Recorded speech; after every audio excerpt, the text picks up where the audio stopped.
Hello, everyone, and welcome back to the Sex, Drugs, and Jesus podcast. I'm your host, Devanin, and it is so lovely to see you as always. My guest today, her name is Nicole Kerr. She's an author, and she has a bunch of acronyms. She's going to explain to us what they mean in a minute, but they're MPH and RDN and BTDT and NDE and all of these beautiful things. And she's an award-winning health expert. She's also a disabled Air Force veteran like I am. Thank you for your service, girl. Thank And you. she has appeared on CNN, PBS, CBS, ABC, PYT, all the different networks, the Food Channel, and a host of other TV and radio shows. And we're going to talk about second and third chances today and health and wellness. How are you, Nicole?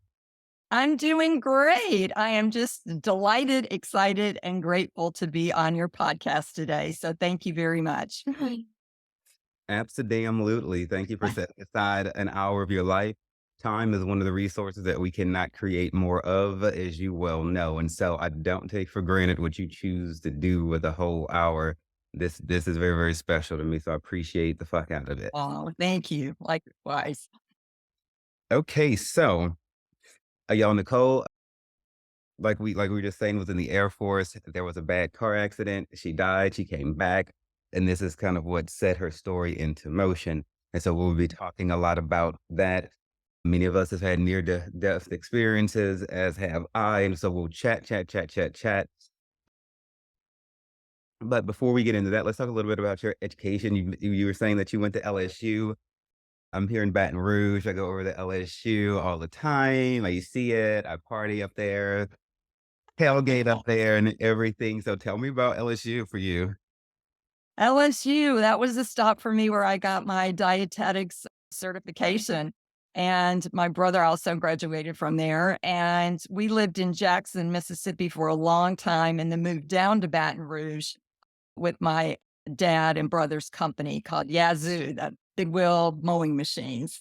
So that was the family business. And so I lived down there for several years while I was getting my, like I said, my nutrition and dietetics degree, because I had developed an eating disorder, binge eating.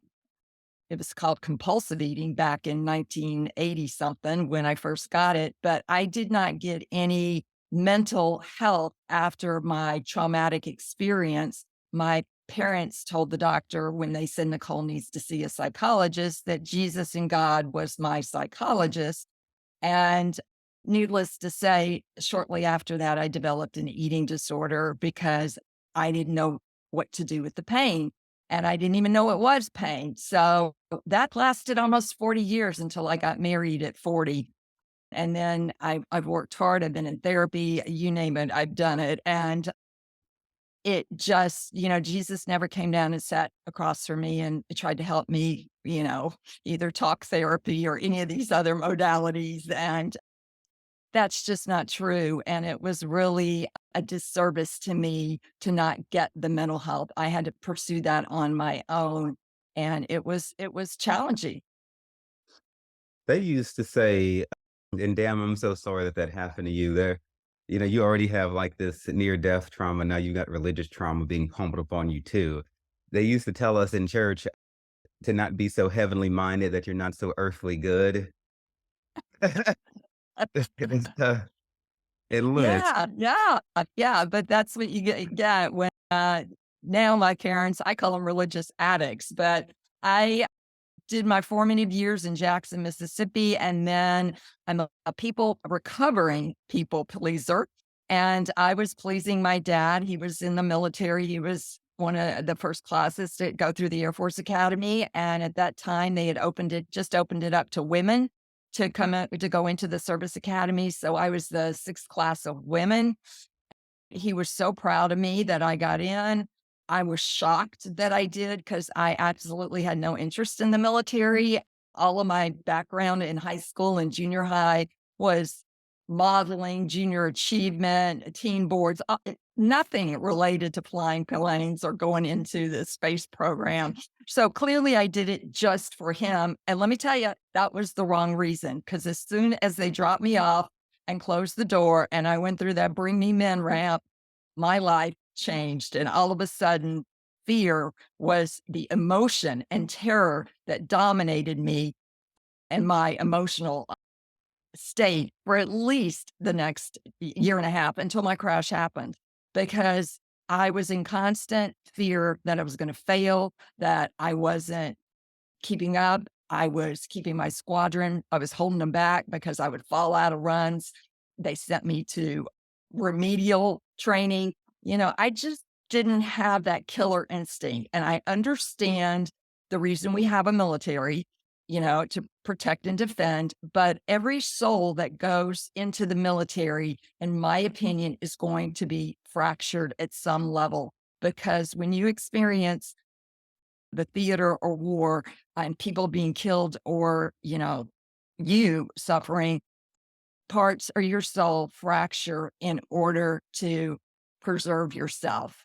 And so that's why we have so many injuries mentally, I think, and so many suicides with veterans, especially, is because of that soul piece that just can't reconcile what they have seen and what they have done. So I knew in basic training that this was not for me, but I didn't know how to quit. I didn't know how to say no to my father. I feel like a failure, the shame, the judgment, the condemnation, because it takes a hell of a lot of work to get into academy. You got to get a congressional nomination. You got to pass all these tests, and I did it. And then I got there, and I 3 weeks into boot camp, they gave us one phone call, 3 minutes. And I heard my mother pick up and she said, hello. And I hyperventilated and cried for 3 minutes. Then the commander comes in there and says, that's the end of your phone call. Go sit over there and get yourself together, Kerr. And I was just like, I needed my parents to tell me I had permission to quit. If this was not the place for me, I needed to get out, and I couldn't do it. And my mother turned to my father later and told me, what have we done to her? And he's like, oh, she'll be fine. And I wasn't fine. I went from there to remedial, which is one-on-one, which is even worse, because you're separated from your squadron. So it was, that was the first panic attack I had. I didn't realize it until later, but I clearly lived with that level of fear and panic, impending doom, dread. And it starts to just operate your system after a while. And it was really, I don't know. I don't know how I made it the first year. And then I knew the second year it was only going to get tougher. And then that's when the crash happened. And I was getting a ride back with a fellow cadet who was a senior, didn't know him. But my dad had 3 rules: don't smoke, don't drink, and don't date upper cadets. Now I'm in a school with 4,000 guys. I'm now a sophomore. I actually can date. You can't as a freshman, but I have never been on a date in my life. My dad did not, he was very conservative. He did not think dating would do any good for me, or spending the night with others. That was one of his commandments. There's the 10 commandments, and there's my dad's 10 commandments. And spending the night with others was number one on, you do not do this. And even in church, you don't sit with your friends. You have to sit with mom and dad. You can't fall asleep. Even though my dad fell asleep, you can't fall asleep. There was just a lot of rules. And having a Southern Baptist upbringing on my father's side and a Lutheran bringing on my mother's side, living in the Bible Belt, which is, as you know, the foundation of that area, I just got a lot of church thrown at me, and it was contradictory, because the Lutherans were saying this is the way to God, and the Baptists were saying this way. And, it was just, I'm sure God was confused, about what he supposedly said. But that's when my car crash happened. And I know at a soul level that is what got me out of the academy saving face, because you know, I couldn't go back. My injuries were so severe. I was in the hospital for 4 months, 7 weeks in ICU, 2 code blues. And then 19 years later, I remembered my near death accident. I was working at the Centers for Disease Control and Prevention, and went to Starbucks, got my coffee, and boom, The memory of how I was sitting in the Corvette convertible came back, and then the rest of the memory came back. So people said, "Well, why did it take 19 years?" And I'm like, "The only thing I can say to that is when your body feels safe enough, repressed memories, as what they're known as, will come up." And that's what happened. And I got the complete story. And so I've been able now, 40 years later, to finally publish my book called You Are Deathless. And a near death experience taught me how to fully live and not fear death. It's taken me that long to, first of all, 20 years had no memory, just the white lights. And then the next 20 was aligning myself and my search for body, soul, spirit, and mind to all come together. And it's been a journey, a healing journey, and it's not linear. A plus B does not equal C in the healing journey. That was a lot I just gave you. Well, you know what? It sounded like you needed to get that out. I'm happy to allow you to do Well, that. us Southern girls, we can talk. So so take me back though. Tell me what the MPH, the RD, and the BTDT stand for. Okay, master's in public health, and I had an emphasis in nutrition. And then RDN is registered dietitian nutrition. So I've worked in hospitals. I was an oncology dietitian, a wellness director. BTDT, I invented that or took it from somebody else, actually. Been there, done that. And that actually is my proudest letters of the alphabet after my name, because experience trumps theory in any day for me, because it allows a person to have compassion, sympathy, and empathy. Right. Absolutely, absolutely, absolutely. And that's why I say I wish this country, and I do not feel like the United States is the greatest country on the world, in the world, or nothing like that, due to the lack of like character, and the lack of love that prevails here. And I don't care how much money, how rich it's supposed to be. Like this is a deplorable country, and I really wish that people had to go to the military, or had to wait tables, or had to be a janitor, or had to do something like that for like some amount of time. And there are countries that have those requirements, because then more people, then everyone would have some version of been there, done that, as opposed to standing over here and judging from a distance. Yeah. so, so So the title of her book, y'all, is called "You Are Deathless," and and it talks about like a lot of what she's talking about right now. Her website, I just want to tell everyone, is NicoleKerr.com. That will be going in the show notes. She has a great blog on there and all kinds of information and everything like that too. So take me back to this car accident. You said you're in a convertible Corvette. Yeah. I don't know if you can see it. Okay, yeah, I can see it. Okay. August That's what it 28th, looked like 19. now. That's afterwards. Okay, so after they untangled you, so y'all, you just showed a picture of the Corvette for those of you who are not watching on YouTube, and it's like somebody like Godzilla took this car, picked it up, twisted it around, and then like tried to fold it together. And Yeah. so Yeah. it almost looks like a square, like a block rather than a motor vehicle. And so they were able to open up that can. I guess they had to have gotten the jaws of life or something out for that.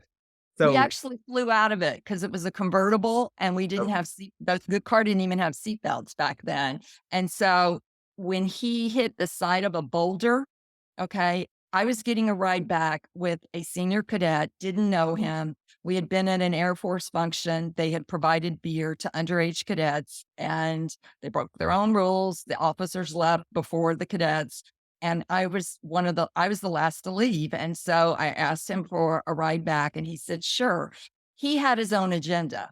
He wanted to go to another bar. He wanted to watch the sunset at the Rocky Mountains, i.e. make out. And I started getting really nervous because we had curfew, 7:35.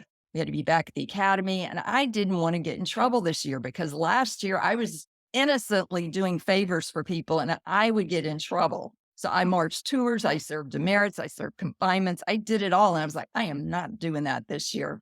So I was really worried about the time element. And he tried to make a sexual pass at me, my memory later revealed. And I said no. And he got really angry at me and jerked the steering wheel. The car fishtailed out. And this is at Black Forest Park in Monument, which is just outside the academy. He hit a huge boulder, moved the boulder, the car flipped. We were both thrown out. I was thrown into a ditch. Some bystanders were close by. They called 911. They came out to look at me and they couldn't get any signs of life. So they got a blanket and they covered me up. And then when the Tri Lakes Fire Department, and you can kind of see that was the front page of the newspaper. So they're working on me, and you can see the car landed on its top. Mhm. Okay. So I was gone. When I flew out from the windshield, that's when I called it Casper the Ghost in the book, but I was just revealed in my meditation in August, and the book was published in August, that it was my grandfather that came in the form of an angel and lifted me, took me up. And so I never hit the ground. I knew when I hit the ground, I was going to die. I knew it. But I went up instead in his arms and we went to this space. It wasn't really a place, it was just a space. And that's when I was not in bodily form. I could see my body on the ground. I could see it in the ditch. It was just a corpse, a mangled corpse. And so this spirit, my grandfather now, we went to this space and I could hear other voices, other angels, other spirit guides. They weren't speaking English. I don't know what they were. I don't know how I heard them and understood them, but I did. Telepathy of whatever, but I could hear and communicate. And so there were two angels next to me and they were saying, you, meaning humans, need to ask the angelic realm for help. That was the first message, is they're not going to interfere in our lives unless we ask for help because of free will. We have choices. So that is one of the first messages, is start connecting with your angelic realm. We all have at least one guardian angel that's assigned to us. Some of us have more, but start the relationship with your angels or any angels. And people say to me, well, that's kind of like when you ask the angels to help you for a parking space.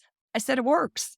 It absolutely works because it's not about how big or small something is. It's about the relationship that you can count on them and you can trust them. And it may not look like what you want, but they will send you signs. You just have to be open minded. Then the second message that I want to make sure people hear that I received was to tell people not to be afraid of death. And I was like, whoa, that's a big one. A real big one. And so at that moment, I knew I was going to go back in that body and I didn't want to. I was like, no, I want to stay up here because up there, death was, or that transformation of myself was absolute beauty, light, the white light that I had seen. It wasn't the operating or theater room lights. It was the light that almost every near-death experiencer, has. Raymond Moody, who coined the term near-death experience, that is the single most common element that people report in seeing this bright white light. And it's clear, it's not blinding, and it's just comforting. It's like you're cocooned in it, and it's just so peaceful and beautiful. And the colors on the other side are just magical beyond the, what is it now, 125 Crayola color box. Is that what we're up to? Mm.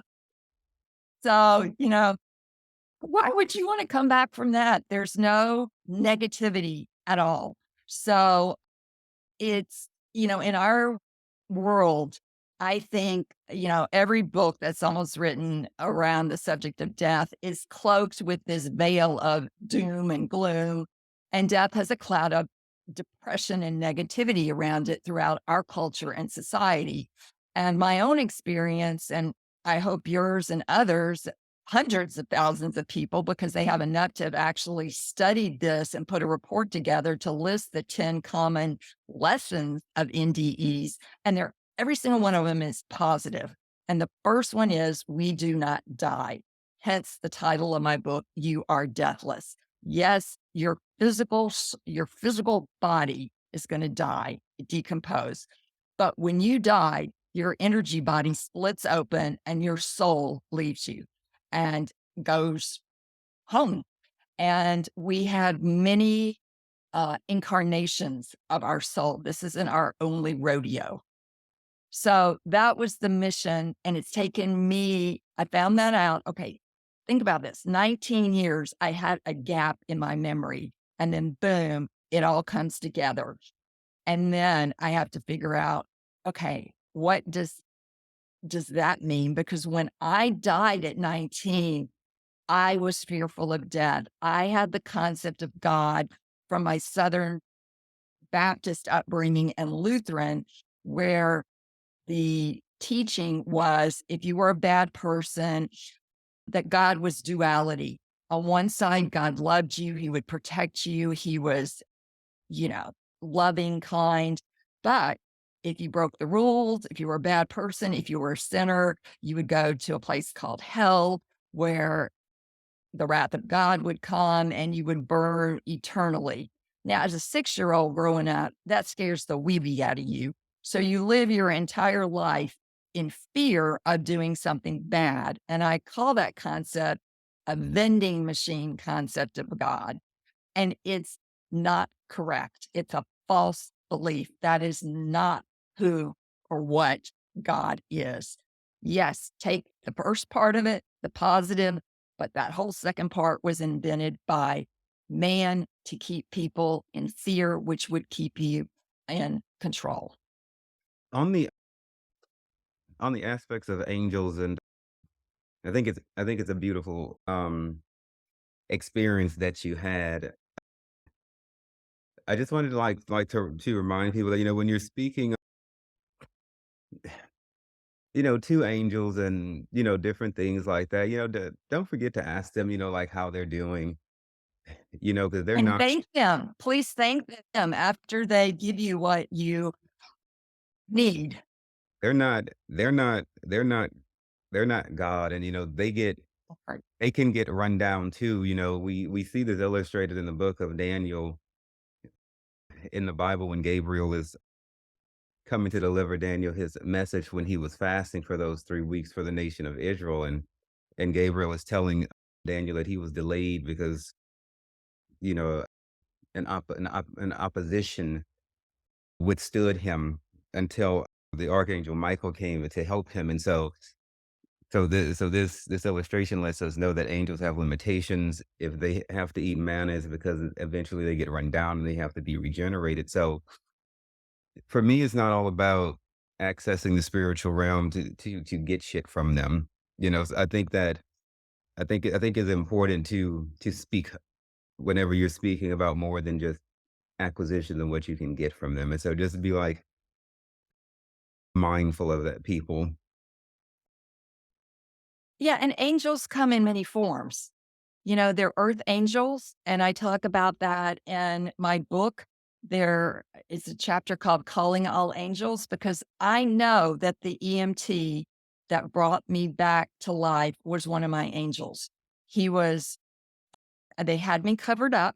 Okay. He gets there. He's the first one on the scene 10 to 13 minutes later. So I'm clinically dead for that long. They had me, he takes the blanket off. He can't get any sign of life. So he does something called a sternal knuckle rub. Have you ever heard of that? It's where they go up your sternum and it's designed to elicit pain. It's a pain response that the medical team uses. And boy, if there's any sign of life in you that would respond to pain, it's that. So the only sign of life he got was my right eye flickered and my pupil dilated. Now, what do we say about eyes and our souls? Eyes are the window to the soul. Yes. At that moment, my soul came back in through my eye. I was dead before they couldn't get anything. Okay. So my soul, it left when I was up in the air. Okay. My body split open, choop, out it went. It comes back when he's doing that. And I often wonder, you know, why did you bring me back? And because it's been painful and it's been a hard journey. But that is when the soul came back into my body. And at that point, he was able to get a blood pressure reading on me of 60 over zero. Now, that's pretty much dead anyway, but at least he could get that. And they got me these mask pants on. They'd just gotten them on the bus that forces all your blood up to your heart. I had had multiple injuries. I cut off my left foot. I severed my right wrist. My pelvis was broken on both sides. Had a rash from skidding on the pavement, a road burn that went 3 levels deep, a laceration between my anal and sphincter because I remembered sitting in the car and my leg is on the dashboard and my other leg crosses it. Do you ever remember sitting like that in the convertible? Put your leg on the dashboard. So California. Don't ever do that. If you're in an accident, that's the absolute worst way to get injuries. So I cut up my I had a hole between my anal and sphincter muscle, and then a huge hole like this cut out of my left thigh. So I had damage to my nerves, lost the feeling in that whole sexual area. So it was because I went butt up through the windshield. And so that cut my foot and that injured that area. So it was just about getting me stabilized that night. And the doctor on call was a maverick. She was the first woman surgeon in Colorado Springs. She was the first woman to go to medical school at Jefferson College. Let me tell you, she said multiple times, "This is not in my hands anymore," whether Nicole makes it. And I just kept coming back to life. I had a surgery, code blue. They had to cut me up from here to here. And my parents were in the chapel praying, and the surgical nurse went in there and said, "We've lost Nicole. I'm so sorry." And so my dad's like, "Well, we need to figure out where to bury her." And mom's like, "I don't believe it." And then 2 minutes later, another surgical nurse runs in and said, "Her heart just started again." And there was another incident where I had another near death experience. And I have an angel that named James that protects me.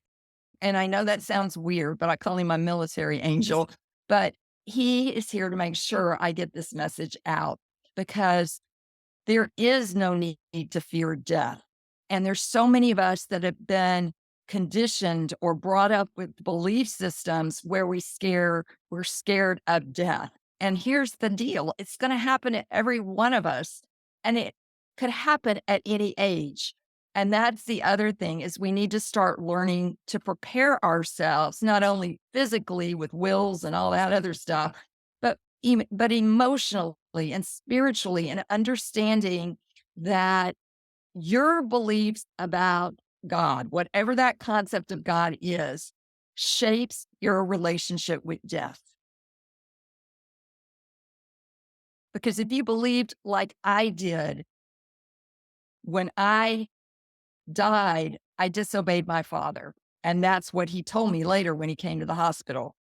You had 2 beers, you smoked 1 cigarette, and this is the first time I've done this in my life at 19. I'm finally going to have fun. Okay. And you were with a cadet and you kissed him. He kissed you. So in his eyes, I broke his rules and I deserved, quote, what I got. So I disappointed God as well. And I have spent, you not believe how much therapy I've had to try to let go of that being blamed, and it fractured my relationship with my parents and with my siblings because I felt so guilty about that. And I've been trying to make it up all these years.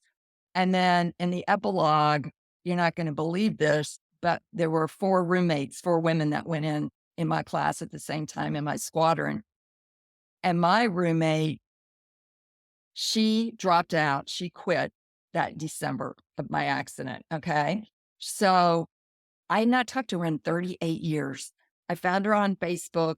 We four girls got together this past May. The book was already at the editors ready to be published. And we all never knew what happened to her. She just never came back after Christmas break. She said, Nicole, I'm so sorry. She said, I caused the crash. I said, what? No, he didn't. The guy did. He was drunk and he's making a pass at me. And, he crashed. And by the way, he survived. He even got to graduate because his dad wore 3 stars, but that's a whole nother story because rank has its privilege, as we know. And she said, you had asked me for a ride back to the academy before the event even started. And I said, yes, we'll go back together. And then when it was over, there was another cadet who was drunk and he wanted me to drive his car back for him. And I really liked him and I wanted to be alone with him. So when you got ready to get in the car, I told you, no, I really don't want you in the car. There's one other guy left over there. Why don't you go get a ride back with him? And I said, but that guy's been drinking. And she said, oh, it doesn't matter. They've all been drinking. She said, it'll be fine. Just go have some fun, and I'll see you back at the academy. And she never did. So she lived with 38 years of guilt and it still haunts her. And she quit because she couldn't bear the thought that if she would have just given me a ride back, both of our lives would have been totally different. So you never know. And I never knew that. My memory part never came back of that conversation. And I said to her, why didn't you ever tell me before? And she goes, well, I just thought you knew and you were angry at me. So it's so important to communicate trauma and your version of something and someone else's version of something, because sometimes we just think somebody knows something, but we don't check it out with them. And then we go around believing something and it it just devastates our life, you know? There's so much lost in this life because of things left unsaid, be it in romantic relationships, business relationships. I agree with Nicole, y'all. Open your fucking mouth and tell people what the hell you think, know, and feel rather than assuming they should know or assuming they will know or magically know. Just make it simple and just say it, even if you think you're stating the obvious. Sometimes you need to say the quiet part out loud because, so much just to be sure everyone's on the same page. Uh, Yeah. it's not cool to think that, like in my previous relationship that I just had to end, that was one of the things that my ex would never, give me. I said, don't ever have one version of reality operating within your head. And that I don't know that because then we're on divergent paths and I'm thinking that we're on the same page and really we're not. And, Yeah. and the only way that could have ever happened is if he would have opened his mouth and told me what he was feeling and thinking, which he never was able to do that. And so, be it friendships or whatever the case may be, just fucking say what's going on rather than letting those negative thoughts come in and control you. You could disband that with clarity and communication. Yes. And please do it before they die. Don't Yeah. do it on their deathbed. Say the things you need to say now. And and then I went and told my father, Dad, I knew the guy was drunk and I just, and I had arranged a ride back and I was trying to defend myself to my father with this. And he says, you still made a bad decision and you should have walked back to the academy. And then that's when I just went, I haven't talked to my dad since and I won't. I'm done with him. So, and I was trying to be done with him before, but when he's never forgiven me, he's never said he's sorry. He is a narcissist. He is in that military mode. my way or the highway. That's how we were raised. I know what's best for you. And he didn't. He never got to understand who I am. And when I published this book, he has not read it. And he just said, you better get God right or you're really going to get it. So there's just more fear. And I'm just like, my experience with God is love, period. End of sentence. And love is all that matters and is the source of all that exists. And when you think about source, that is God. And is there anywhere that God does not exist? He is No, ever present and he is everywhere. And in my not personal, external either. He's not out there to be looked for. He's within all of us. We are all eternal sparks of God. hmm what I you know Jesus describes the death like in the Bible he told us to basically mourn when somebody is born and to rejoice when they die because Yeah, when they're you going back home. when And you they're not gonna remember any of this negative stuff, It's like when I got over to the other side, God was all around me. God was in me. I was God. God was present and fullness and oneness. And most of all, God was love, pure, non-judgmental love. And in that state, it was not that I suddenly had been forgiven for my mistakes. It's that they no longer existed. Nothing I had done on earth was being weighed or measured. It was simply the way my story had played out in one realm. So that's another lesson coming from the NDEs is part of the 10 of them is we are not judged. And I think one of the worst things we do to ourselves present day is we judge our thoughts, we judge our emotions, we judge our each other. And if we can just get rid of the judgment, that would be huge. right, God is a God of mercy and in he said judge not. It's really just that simple. But we learn all of that judgment from broken people who have positions of authority over our lives, and things like that in society. But that, from the beginning was not so. You know, even e I think that's one of the biggest issues I have with religion is the hypocrisy that goes on, especially with things like Jesus's words. I mean, when people say, "Who would you like to have dinner with?" I said, "Jesus." I would like to ask him what he thinks of how people have interpreted what he has, quote, said or not said based on the Bible. Bless you.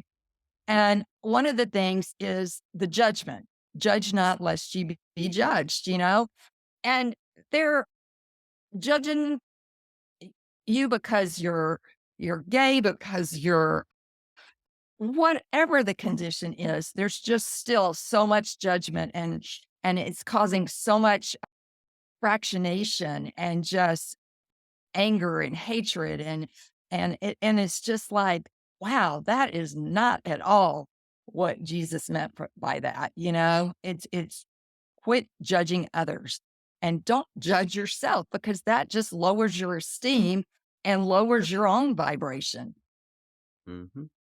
Right. Now I'm curious, some of the common themes of near death experiences besides the white light. You said they had done research to find some commonalities. What are some of the other commonalities?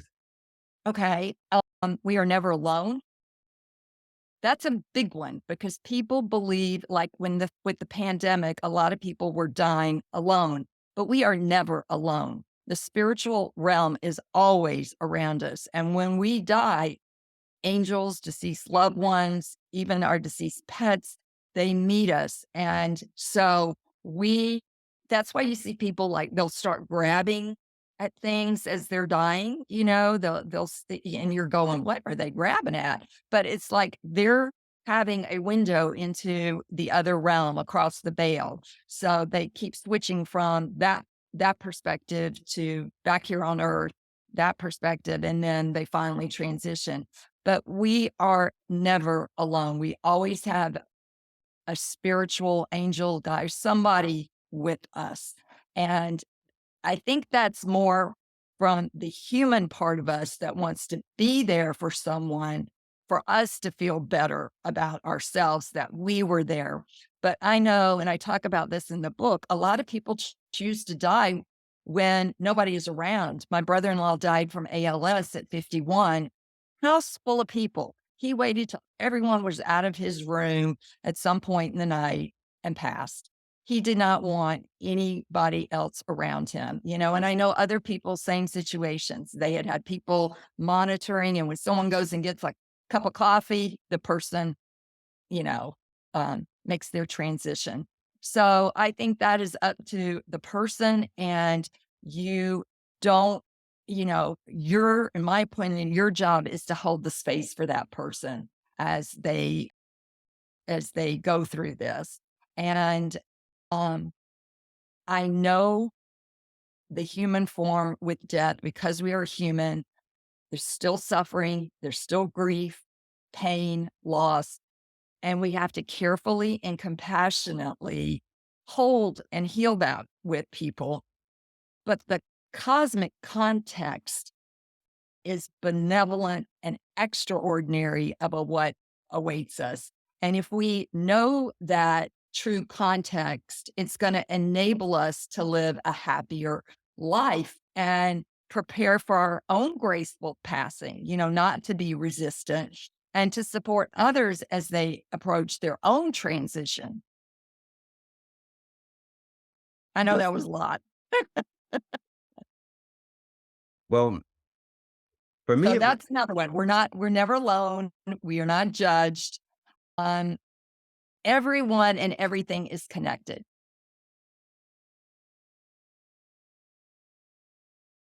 Okay.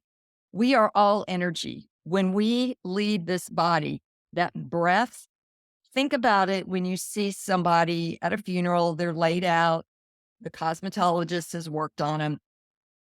They don't, in my opinion, I don't know about you, they just don't look like they did.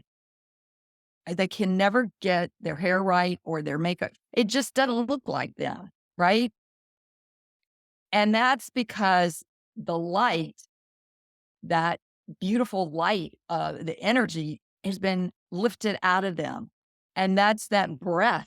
The breath, if you see it on a cold day, you see your breath, it vaporizes its energy, transforms. And so we are all connected, and we need to start paying attention to the energy and start thinking about your energy affects me, mine affects, we're all in this together. And it doesn't matter the differences, because when we transition, we go into that form of soul, which is energy. It's not a human body. I want you to talk about like your road to rehabilitation. So let's take it back like physically now. Did you have to do like a lot of physical therapy? Were there multiple surgeries? Like when were you able to like come out of the hospital and go home? Like, and then after that, did you have continued rehabilitation? How did it work physically to get you back to good? I was in ICU. Now, they took me to the closest hospital, which was a community hospital, and they were not prepared for trauma at that hospital. So they had to bring in, I was too critical to move. So they had to bring in another nurse. I had to have two nurses on me at all times. I was so critical. They had to bring in 9 different specialists. Okay. So they had to bring in an infectious disease specialist from Denver, because I had 3 infections set in from all the fiberglass, the feces, the all that stuff that mixes up in you. I got gangrene and sepsis in my right leg. I was on the verge of amputation of that. And I didn't know it until after it passed. So I was hooked up at one point to 10 different IVs. Okay. And they had to do what they call a subclavian to put it in there, because you run out of veins after a while. So the doctor described to my mother, she is very, very, very, three berries sick. Okay. And every day it was, I don't know if she's going to be alive or if she's going to die today. That's how serious it was. I had to have a colostomy. I don't know if many people know what that is, but that's where they cut your where your bowels are and they pull out part of your bowel and they resection that so that you can go to the bathroom. And so here I am at 19 and I wake up from a surgery with my intestine in a bag, part of it, and going, I've never had sex with anybody. I, I nobody's going to want to have sex with me, when they see that bag, because I couldn't stand it. And so one was an emergency operation from all the infections, and they I coded on the way to the operating room. So they couldn't give me the amount of anesthesia that they needed to put me out because they would have lost me again. So I went in like on a muscle relaxer and a tad of anesthesia, and I could feel them. I could hear them talking. I could feel them pulling my stomach, but I couldn't move. I couldn't say anything. And it was awful. It was awful to feel all this and to hear all this and not be able to do anything. You're just immobile. I had to have my foot sewn back on, so I had to have 2 skin grafts done. They took it off my thigh, and one was the inside of my right thigh that they had to plug up with this huge hole, and then the other skin graft went directly onto the tendon on my foot to keep it together. It had a 5% chance of taking, and it did. And the doctor is written up in the Denver Medical Journal because it was just unbelievable that it would graft without having to granulate and just adhere right on the tendon. Now, today, I still have issues. I have to wear those lovely compression stockings, but I got my foot. I'm so grateful I still have my foot. But, I have bowel issues from the colostomy. They did reverse the colostomy, but it was, I just, and then migraines, and the VA finally, after 38 years, gave me 100%. I call it compensation. I don't call it disability. I call it compensation rating. And it took me that many times.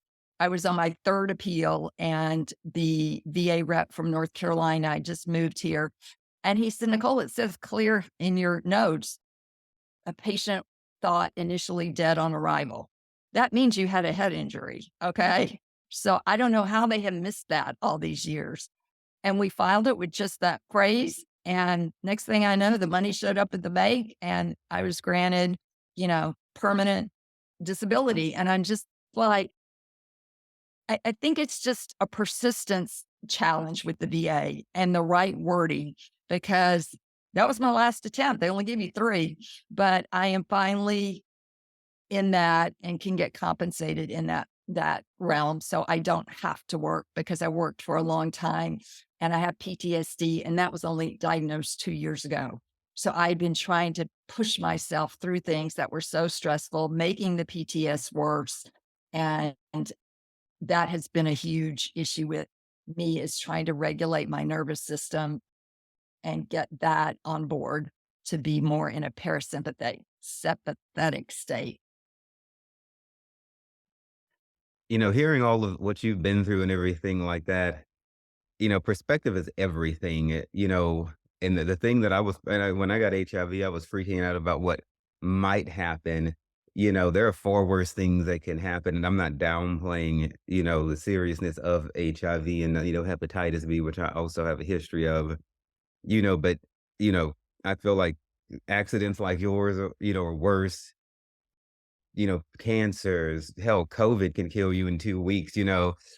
You know, I'm thankful that I'm at a point where I have a good attitude about the diseases that I've had to struggle with, because now I see how bad it really could have been. Those diseases never actually did anything to me. It was just my perception and fear of death that really caused me to do self-harm to myself. And so I'm saying all that to say, people, watch your perspective, because you might actually hurt yourself when you didn't have to be hurt. and for other veterans out there trying to fight and battle and box with the VA for your disability, like the woman said, you gotta keep going. It took time, but I got my, my full rating too. The VA is a breeding ground for the most wicked people who have never been veterans, and they come and they sit in there and they try to block us from getting our benefits. And it's even worse when you have someone who was a veteran working at the VA doing the same sort of treachery. So you do have to fight, and sometimes you need to get like the DAV or the American Legion or Yes, an somebody advocate. to Definitely. represent you. And what I had to do, I live in Louisiana, but the New Orleans VA is so damn corrupt. People here go to other states. I had to go over to the Houston VA. Now I talk to the Los Angeles, VA. I mean DAV. I went to Yeah, the Houston DAV in the Los, and I talked to the Los Angeles DAV. Any DAV center can represent you because they're all one big organization. It doesn't matter what state you yeah. live in. And so if the VA in your town is fucking up and they're full of assholes, go over to another state, and the DAV can help you sort that all out. Yeah. Yeah, I remember I had gone to see 3 new doctors that all documented migraines, head injury, because back then in the '80s, they didn't have TBI, traumatic brain injury. That was not, a known condition that people, doctors were putting down. And when it came back rejected, not enough evidence. And I was like, did they even read that?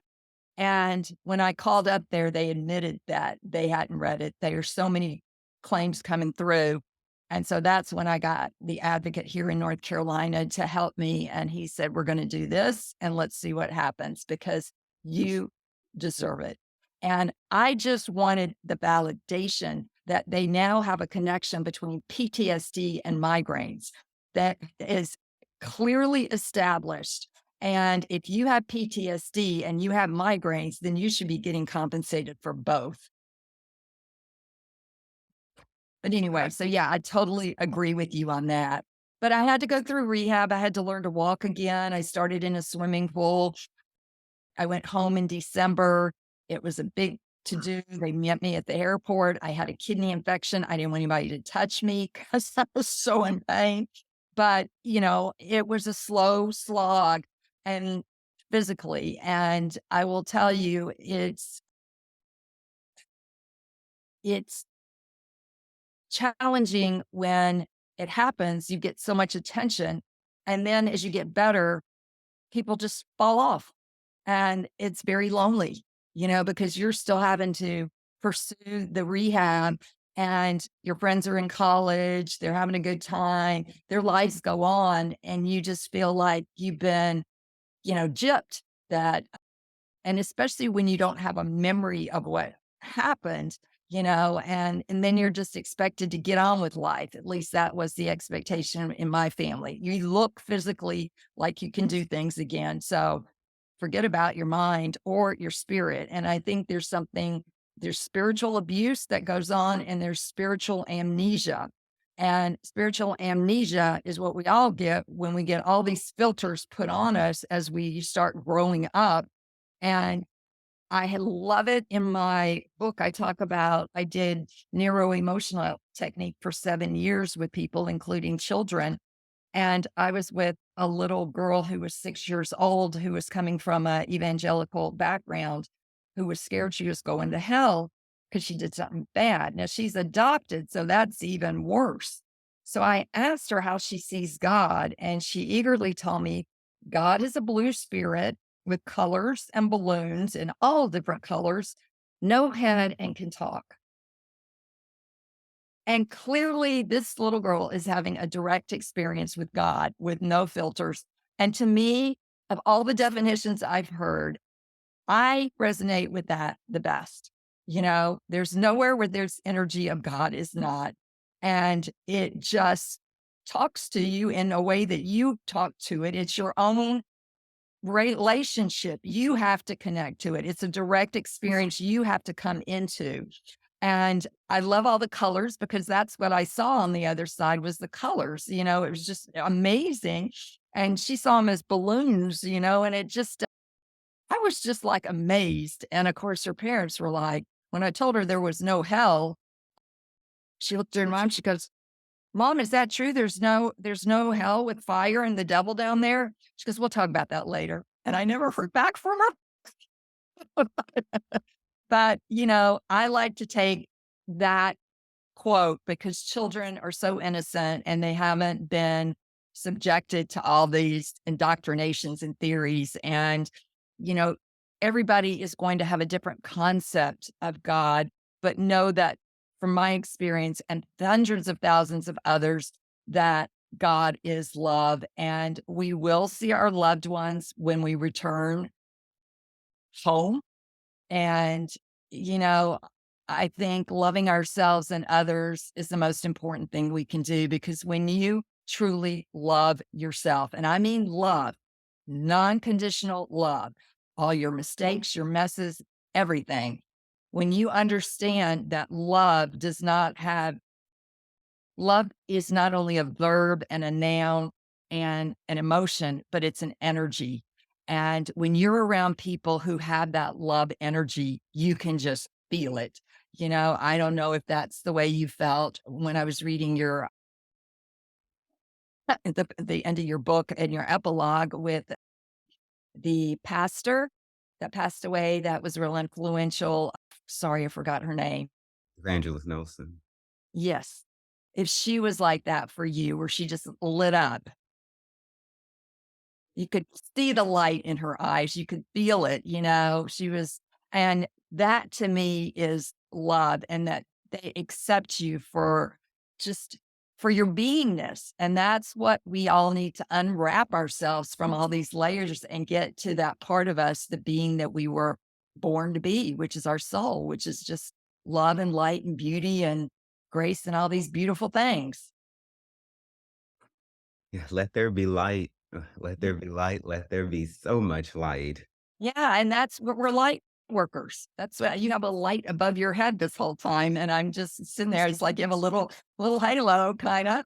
And we are, we are. This is my vocation now. I've had occupations, but my vocation is to help people to try to understand it's time to awaken, to get out of this unconscious, keep repeating generational things, start understanding your relationship with what you call or whatever the concept of God is, and how does that work in your life, instead of waiting for something terrible to happen and then you start thinking and delving into this.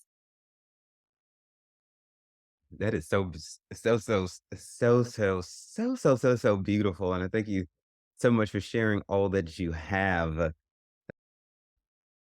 So tell us any like last words that you have um, and and then I'll go ahead and give everybody your website and Well, everything. first of all, I have to say I love your beard being purple because that purple is royalty and purple is spirituality. Okay. So it's a high vibration which you emanate. So that, hopefully our goal is to move our vibration upwards. But, I guess my main message, it was what Spirit said is not be afraid of death because if you are, you're not going to truly live your life. And this world is so beautiful. And I wrote this book because I want to help other people with their fears about death and to support you through the loss of loved ones. And I hope my book will inspire you to live fully and freely with your heart and your hands wide open, and that was my intention. And it's on Amazon, it's on Barnes and Nobles. You can get it through independent books. It's only what I told somebody the other day, we have these little fairs that come through, and one came through Newbern, and they were selling those funnel cakes, and they were $10. And I said, "Oh my god, my book is cheaper than the funnel cake." I was like, at 9.99, I was just like, all that work, 13 years to get this book out of me, and a funnel cake, which you eat in what, 5 minutes? It was more than that. So it's coming out on Audible probably in the next month. I just finished my last recording of that, the re-records yesterday. And people, that is not as easy as you think to read your own book. I don't know if you've done that yet with your book, Yeah. but it's hard. Oh, yeah, it's because it's like you have to relive everything all over again Yes. every time you go through, and you don't just read through. You may have to reread each chapter, each section many times to get it right, so, like, you need therapy after you go back and read your own book. Yeah, and then you hear yourself telling your story, and that's a wow. So, it was a good thing to go through, but it was a healing. It was another layer in the healing process. And I just want people to know that too, is that healing takes time. Get help if you're stuck. There's lots of resources out there. And to truly, truly come home to who you really are as a soul. Alanis Morissette said it like this: "Let's not equate death with stopping." Oh gosh, no. It's just you're going on. It's like John Lennon said, and you just get out of one car and go into the next. Right? So so her name is Nicole Kerr. The book is called You Are Deathless. I'll put a link to Amazon in the show notes. The website is NicoleKerr.com. That will go in the show notes. She's on Facebook, Instagram, LinkedIn, and all of that will go in the showy notes, as everything always does. Thank you so very much for sharing and shining your light upon us and with us today, Nicole. And everyone, just remember that everything is going to be all right. Thank you so much, Devon, and I really appreciate it. You've been a joy to talk to.